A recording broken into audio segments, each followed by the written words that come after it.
প্রথমে আমি তো তোমার কাটছি, দ্বিতীয়ত তোমার যে সবজিগুলো আলাদা করে কেটে নিচ্ছি। এখানে আছে ধনিয়া, এখানে আছে আলু, এখানে আছে মরিচ, এখানে আছে বেগুন, এখানে আছে টমেটো।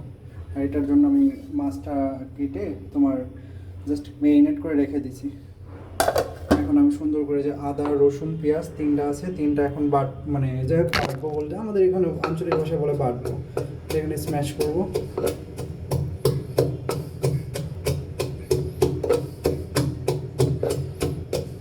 আসলে আমি নতুন নতুন ব্লগিং শুরু করছি, তো আমি তেমন করে বুঝি না। চাকরির ফাঁকে ফাঁকে এটা মাঝে মধ্যে করি আর কি, এটা ভালো লাগে আমার কাছে।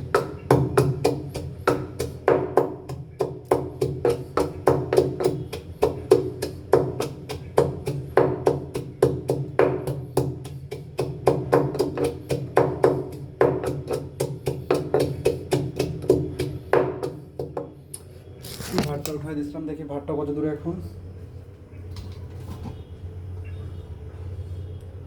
সময় লাগবে একটু।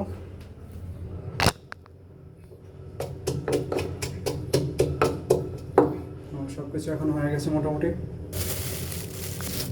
আসলে ব্যাচেলার থাকি, তো ব্যাচেলার থাকাটা একটা নিজেদের মধ্যে একটা অন্যরকম একটা ফিল, যে রান্না বান্না করে খাইতে হয়, সব কিছু নিজেদের মতন একা একাই করতে হয়। তো এটাই আর কি।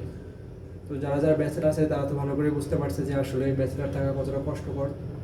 অবশ্যই এই বয়স যদি কষ্ট না করে না, তো সামনের যে দিনগুলো সেই দিনগুলো তারা দেখা যায় অনেক সমস্যার সম্মুখীন হতে হবে। তো সেই জন্যই দেখা যাচ্ছে এখন থেকেই সব কিছু নিজের মধ্যে আয়ত্ত করে ধীরে ধীরে সব কিছু করার চেষ্টা করছি নিজের মতন করে।